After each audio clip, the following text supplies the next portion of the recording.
हरिश्चंद्र स्नातकोत्तर महाविद्यालय। मैं बीए द्वितीय वर्ष का छात्र था। इतिहास के प्रोफेसर B.K. दत्त जी थे और उनकी जो ध्वनि है, शिक्षण का जो बोध था, उनकी शिक्षण की शैली थी, पूरे प्रवाह में थी। उन्होंने यूरोप के इतिहास का क्रमवार शिक्षण किया। 1872 में प्रशा का वाइस चांसलर बिस्मार्क। प्रशा विभिन्न राज्यों में बटा हुआ था। बिस्मार्क ने प्रशा का एकीकरण किया। लंबी कालावधि तक वह चांसलर रहा और जब वह आगे चलकर जर्मनी के रूप में नामांकित हुआ, उसको पितृभूमि या फादरलैंड कहा जाता है। बिस्मार्क इतना बुद्धिशील था, वह एक बाजीगर था। ब्रिटेन, रूस, फ्रांस, इटली आदि सभी जो 5 देश हैं, उनको बाजीगर की तरह, जैसे 5 गेंद उछालता है बाजीगर और प्रत्येक गेंद आकाश में उड़ती है और उसके बाद क्रमवार 5 उसकी मुट्ठी में गिरते रहते थे। उसने ब्रिटेन से संधि की, ऑस्ट्रिया से संधि की, रूस के साथ संधि की, फ्रांस के साथ भी संधि की। जो निकटस्थ देश थे उनके साथ उसने संबंध बनाया और प्रत्येक के सामर्थ्य में वह उनको जोड़ता रहा। 5 देश उसकी मुट्ठी में थे यूरोप की। उसके भीतर दूरदृष्टि थी और चिंतन का बोध था। उसने सारे राज्यों को प्रशा के अंतर्गत अधीन किया, जिसका आगे चलकर के नाम जर्मनी हुआ। बिस्मार्क की तुलना लोगों ने महर्षि विष्णुगुप्त से भी की है कि उसकी कितनी दृष्टि थी, अंतर्दृष्टि थी। शासन में सत्ता के संचालन का वह शीर्ष व्यक्ति था। बिस्मार्क में कूटनीति थी, राजनीति थी। ऐसा ही काम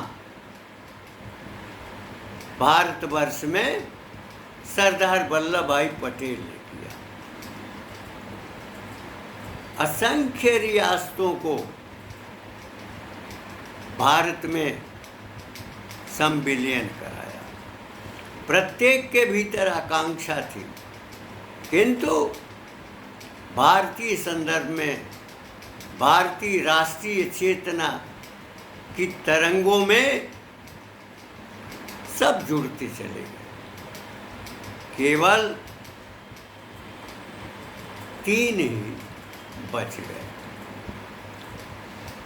सरदार पटेल की तुलना बिस्मार्क के विवेक, बुद्धि, साहस और पराक्रम से उनकी तुलना की जाती है। वो भारत के बिस्मार्क थे। जब रूस ने ऑस्ट्रिया पर आक्रमण किया तो बिस्मार्क ने ऑस्ट्रिया के साथ की गई संधि को प्रकाशित कर दिया। रूस के साथ भी संधि थी, लेकिन प्राथमिक स्तर पर बिस्मार्क ने ऑस्ट्रिया के साथ संधि किया था और उसे यह वचन दिया था कि हमारी 2 लाख सेना अगर कोई आक्रांता होगा तो ऑस्ट्रिया के साथ रहेगी। जब प्रथम स्तर पर ऑस्ट्रिया के संधि के प्रस्ताव का जब प्रकाशित किया बिस्मार्क ने, तो रूस थम गया। वो आक्रमण नहीं कर सका।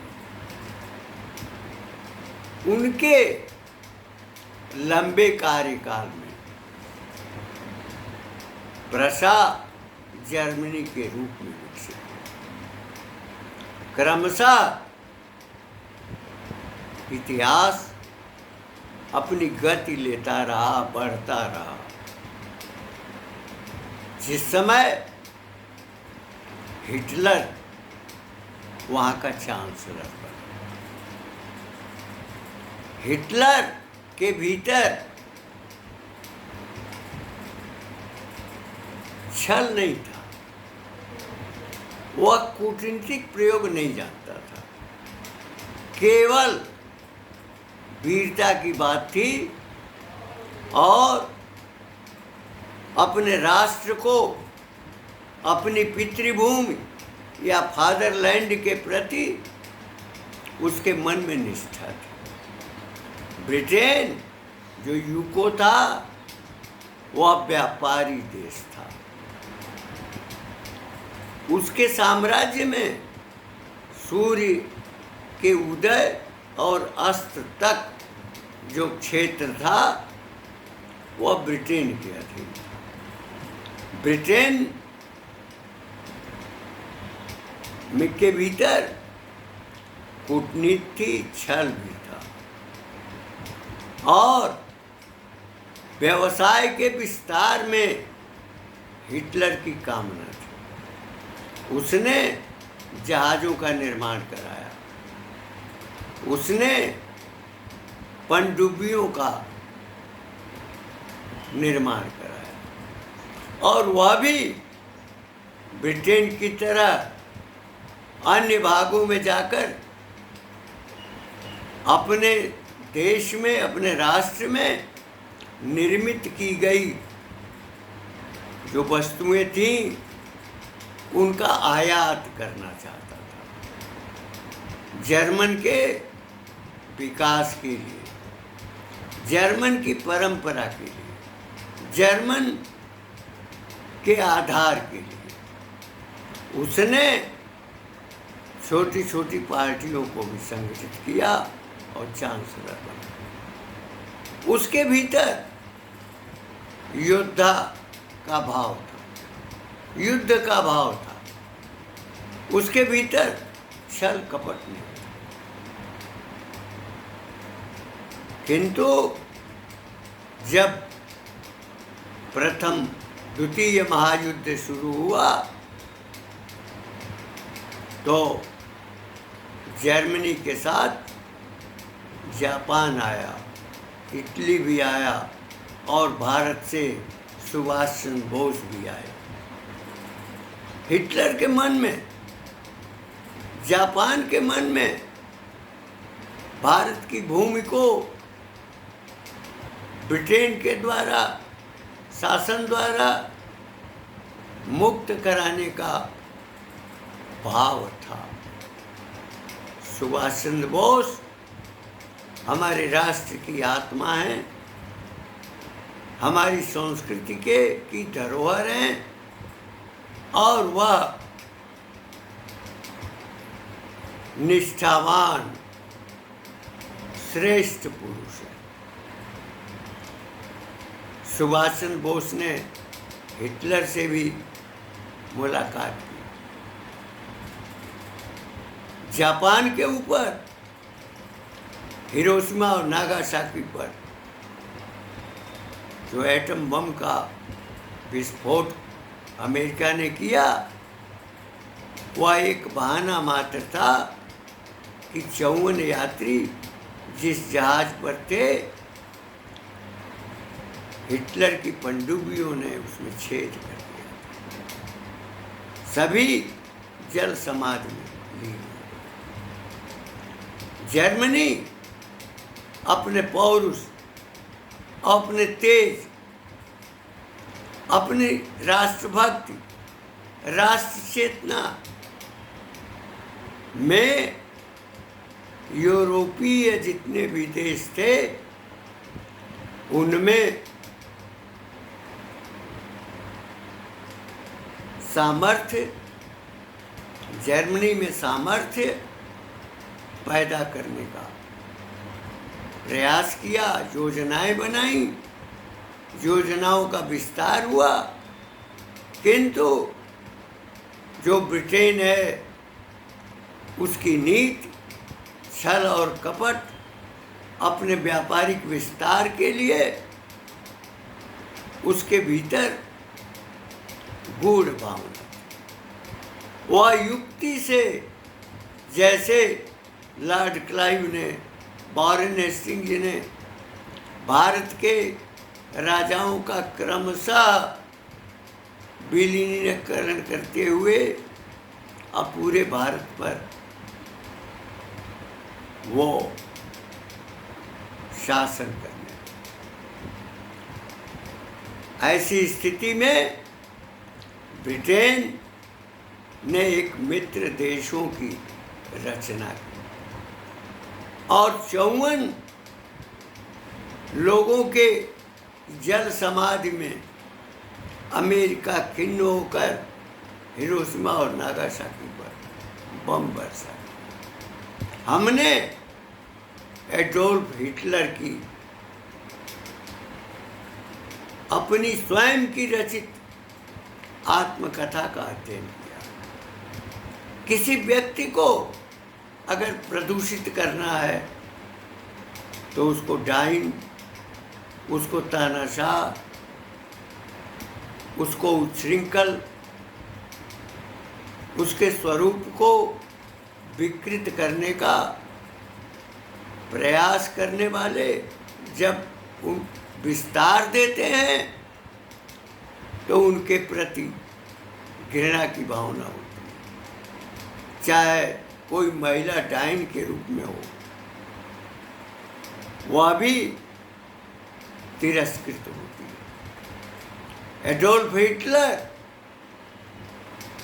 राष्ट्रीय धरातल का व्यक्ति था, राष्ट्र के विकास में संलग्न था, राष्ट्र की आत्मनिर्भरता के लिए उसके भीतर राष्ट्रीय चेतना थी।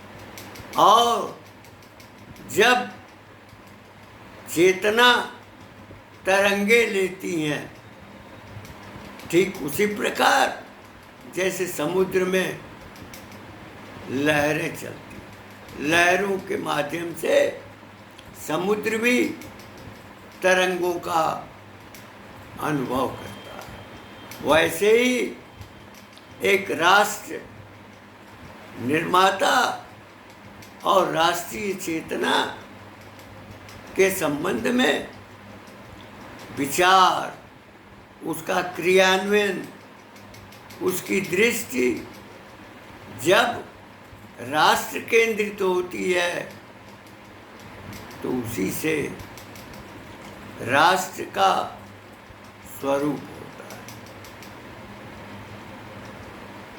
एडोल्फ हिटलर स्वाभिमानी था, उसके भीतर छल प्रपंच का बोध नहीं था, उसके भीतर कूटनीति नहीं थी, वह योद्धा था और उसने अपने संक्षिप्त शासन काल में जर्मनी को वह ऊंचाई प्रदान किया कि जर्मनी आत्मनिर्भरता की दिशा में आगे बढ़ता रहा। द्वितीय विश्व महायुद्ध में अमेरिका के द्वारा जब हिरोशिमा नागासाकी पर बम वर्षा हुई तो जापान ने हथियार डाल दिया। जो मुसोलिनी था इटली का, उसके भीतर स्थिरता नहीं थी, किंतु हिटलर के भीतर स्थिरता थी। उसके साहस और पराक्रम का बोध था, उसका चैतन्य राष्ट्र की निष्ठा के प्रति था। हमने अपने अध्ययन काल में इतिहास का जो वो अधीत किया, यूरोपीय इतिहास का, तो यूरोपीय इतिहास की परंपरा में हिटलर राष्ट्रनिष्ठ था और उसने जर्मनी को एक शक्ति प्रदान की, बल प्रदान किया और द्वितीय विश्व युद्ध की समाप्ति के उपरांत जिस प्रकार हिटलर, जिस प्रकार सुभाष चंद्र बोस अंतर्भूत हुए, वैसे ही एडोल्फ हिटलर भी अंतर्भूत हुआ। उसके विरुद्ध ब्रिटेन वासियों ने, ब्रिटेन के विचारकों ने, लेखकों ने हिटलर की तानाशाही का प्रचार अधिक किया। अमेरिका का उसमें बहुत अधिक प्रभाव था। ब्रिटेन के पास कूटनीतिक और छल का स्वभाव था, वो स्वभाव भारतवर्ष में भी उसने किया, चीन में भी किया था, अन्य देशों में ब्रिटेन ने, यूको ने विभिन्न देशों की सीमा के क्षेत्र में अपना शासन स्थापित किया, यानी सूर्योदय से लेकर सूर्यास्त तक। कहाँ वह चाहता था कि कोई राष्ट्र, चाहे इटली हो या जर्मनी हो या फ्रांस हो, वो विकसित हो सके। ब्रिटेन उस व्यवसाय की बात था कि अगर जिस क्षेत्र में 10-20 दुकानें हों, एक नया दुकानदार अगर आता है, व्यवसायी आता है, तो उसके यहाँ बिकने वाले सामानों का अपने यहाँ पर उसका मूल्य कम कर देते। ऐसी स्थिति में ईर्ष्यालुता के अंतर्गत जो व्यवसायी है, उसकी दुकान, उसका व्यवसाय चौपट हो जाता है। ईर्ष्या की यही प्रकृति है। ब्रिटेन में ईर्ष्या थी, क्योंकि अगर एडोल्फ हिटलर अपने आधिपत्य में अपने विकास की चरम ऊंचाई को प्राप्त करेगा तो हमारा नुकसान। भारतवर्ष में हमको उनकी दृष्टि का अध्ययन है और उस अधीत बोध से ब्रिटेन की कूटनीति, छल प्रपंच और दुर्नीति का भोग करना पड़ा। एडोल्फ हिटलर साहस का प्रतीक था। वह अपने को आर्य संतान मानता था, क्योंकि जब कंपनी शासन यहाँ चल रहा था, ब्रिटेन अपने व्यवसाय में लगा हुआ था, लेकिन जर्मन जो विद्वान थे उनको आहरित कर और भारत के इतिहास, भारत की संस्कृति, भारत के स्वरूप के बदलाव का दृश्य विचार अंग्रेजों के दिमाग में था। एडोल्फ हिटलर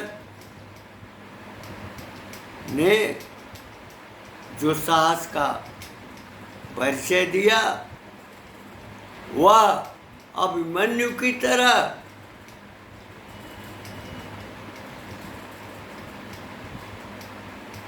उसकी हत्या हुई।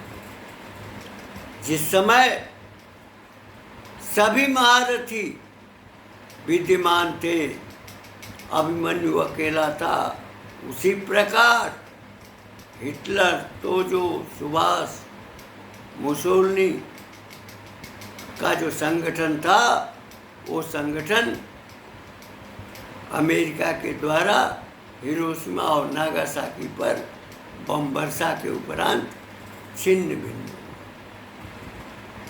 हिटलर के मन में भारत के लिए भावना थी। सुभाष चंद्र बोस जो हमारे शौर्य, हमारी वीरता, हमारे ओज, हमारे पराक्रम, हमारे संघर्ष के प्रतीक थे, वो अभी उसी प्रकार अंतर्भूत हुए जिस प्रकार से हिटलर अंतर्भूत हुआ, जिसके भीतर राष्ट्र की चेतना होती है, उसमें चैतन्य प्रकट होता है और वही चैतन्य सारी कहानियां कहता है।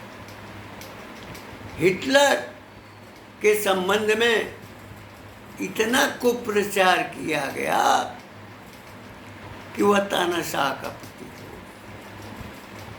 जो व्यक्ति अपने राजनीतिक दल में, दल के ध्वज के निशान में स्वास्तिक का चिन्ह लगाया, वो भारत का स्वास्तिक, भारत की संस्कृति, भारत की परंपरा और भारत साहित्य की समृद्धि, वैदिक और पौराणिक औपनिषदिक बोध को जर्मन के विद्वानों ने जो अधीत किया और अपने शोध ग्रंथ प्रकाशित किए, उससे भारत की महत्ता सिद्ध होती है। मैक्स मूलर भी जर्मन था। प्रारंभ में जब मैकाले द्वारा 9 लाख रुपए की 1847 में धनराशि दी गई और उससे भारत के इतिहास को विकृत करने के लिए मैकाले द्वारा किया गया। तो जर्मन विद्वानों में मैक्स मूलर भी था और कुछ काल तक, यानी 1857 तक, 58 तक मैक्स मूलर मैकाले की विचारधारा में था। किंतु जब ऑक्सफोर्ड में संस्कृत विभाग का अध्यक्ष उसे नहीं बनाया गया तो फ्रांस चला गया। बाद में उसने ब्रिटेन की नागरिकता दी और तब 1862 में वह इंडोलॉजी का विभाग का अध्यक्ष बना। इस कालखंड में मैक्स मुलर ने भारत की भूरि भूरि प्रशंसा की। भारतीय परंपरा, सनातन संस्कृति का वर्णन किया। उसका प्रभाव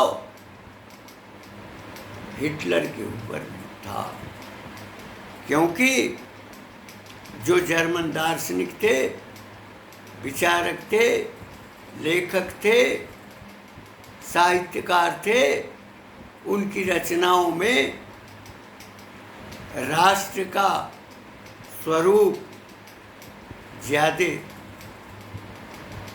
चिन्हित था और उसका विस्तार था। प्रसा को संयुक्त करने का काम अगर बिस्मार्क ने किया तो जर्मनी को समृद्ध बनाने का कार्य हिटलर ने किया था। लेकिन मित्र देशों की सेना, उनकी कूटनीति, छल और प्रपंच के वशीभूत होकर जर्मनी से हिटलर का नेतृत्व उसके द्वारा स्वयं छोड़ दिया गया। जापान को ध्वस्त करने का प्रयास अमेरिका ने किया,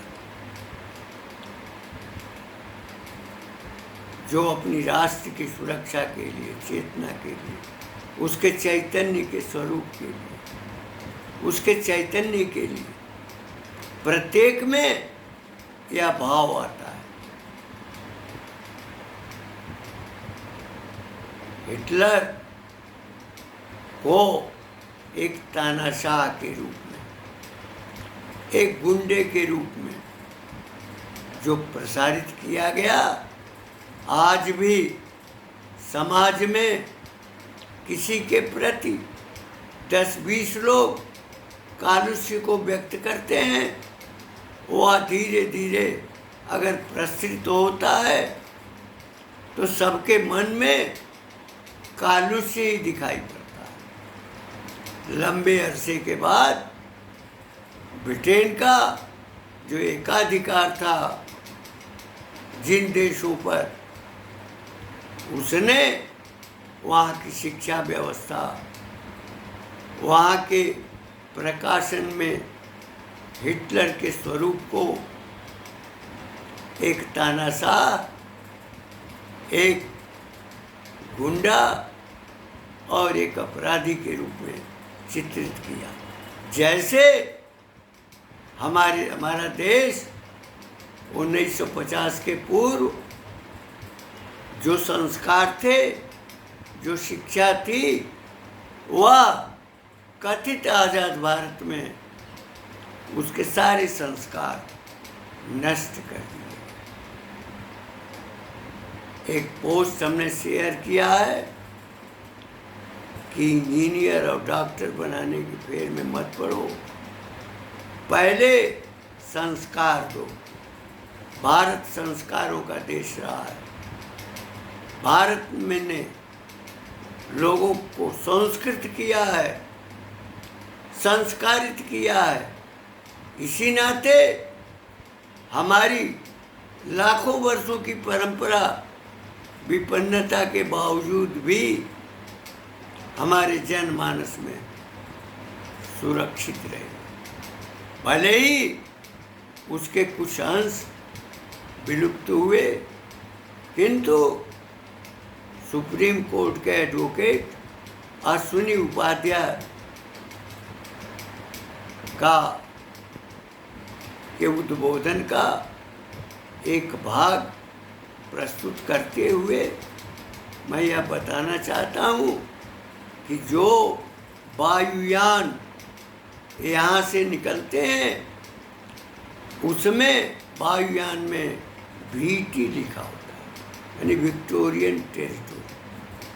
पाकिस्तान ने बीटी शब्द हटा दिया, बांग्लादेश ने हटा दिया है, लेकिन भारतवर्ष में Ashwini Upadhyay advocate supreme court के उद्बोधन में यह प्रतीत हुआ कि बीटी आज भी भारत में है और यह विक्टोरियन टेरिटोरी। इसको ब्रिटेन की मानसिकता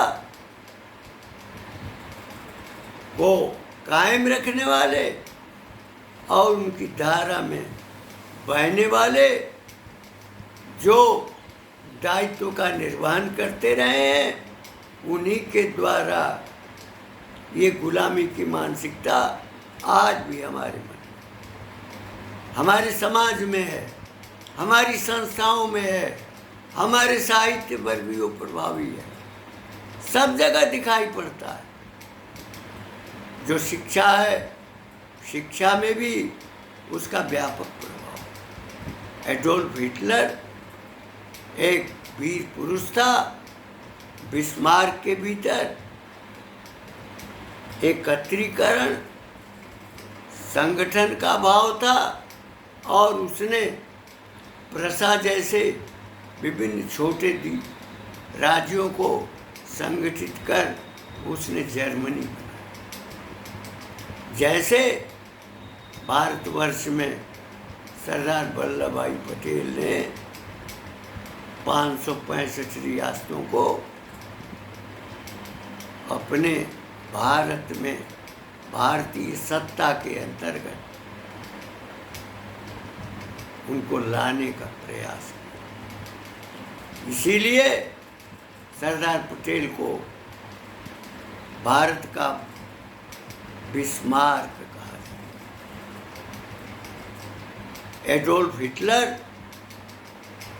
की वीरता, उसके राष्ट्रभाव और उसके निर्माण, राष्ट्र के विकास के, राज्य के विकास के, देश के विकास के लिए उसके द्वारा एक लघु कालखंड में जो कार्य किया गया, जिसके कारण ब्रिटेन अपने व्यवसाय के नष्ट होने का उसके भीतर बोध था, उसी ने सबको संगठित कर उनके भीतर लोभ की भावना पैदा करके और एकत्रित किया था। वैसे ही अभिमन्यु की तरह केवल हिटलर भी नहीं लुप्त हुए, सुभाष चंद्र बोस भी। हिटलर स्वातंत्र प्रेमी था, सुभाष चंद्र बोस के भीतर हिटलर के प्रति श्रद्धा की भावना थी और उससे भारतीय राष्ट्र के लिए अपेक्षाएं भी थी। जब उन्होंने अंडमान निकोबार में झंडा फहराया, वह कालखंड उनके लुप्त होने का रहा जो आज तक संदिग्ध है। वैसे ही हिटलर का भी जीवन विलुप्त हुआ, उसने स्वयं को विलुप्त किया। वह पराक्रमी योद्धा था, पराक्रमी व्यक्ति था, जर्मन राष्ट्र को विकसित करने का, उसमें जर्मन में आत्मनिर्भरता पैदा करने का कार्य किया था। जैसे यहाँ भारत में भी जो व्यक्तित्व हुए, उन्होंने राष्ट्र भावना को व्यक्त करते हुए उसका स्वरूप खड़ा किया। इन शब्दों के साथ मैं अपनी वाणी को